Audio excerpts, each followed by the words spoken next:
Des danses amérindiennes ou de la musique arabe dans une église, c'est original et c'est la philosophie des sacrées journées. L'événement tourné vers le partage et la tolérance se termine ce week-end à Strasbourg.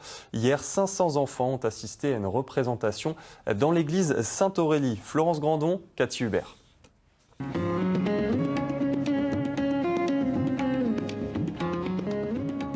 C'est un virtuose des tablas, les percussions indiennes. Keshava Kertakiyan a commencé très jeune la musique. Devant ses élèves strasbourgeois, il a sorti ses rythmes les plus endiablés.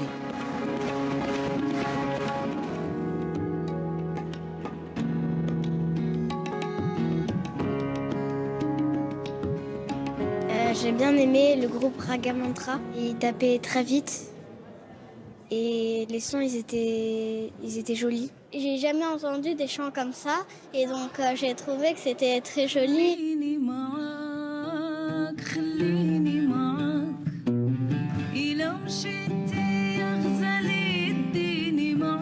Les Sacrées Journées Juniors transportent ses enfants dans 3 cultures très différentes.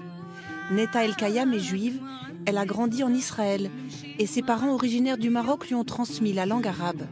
Sur scène, c'est en arabe qu'elle chante, en pensant à sa grand-mère. J'ai grandi dans une société qui parle l'hébreu, mais il y avait aussi la langue secrète de mes parents à la maison, l'arabe.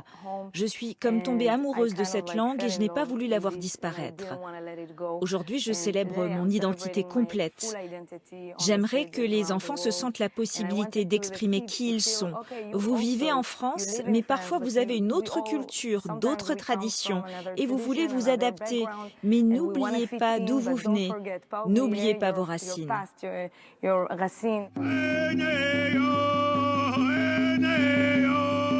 Pour finir, la danse de l'aigle de la tribu amérindienne des Unis. Ils souhaitent depuis quelques années seulement partager leurs chants et leurs traditions avec le plus grand nombre. Un moment d'échange avec ses élèves, attentifs et tout ouïs, dans l'église Sainte-Aurélie.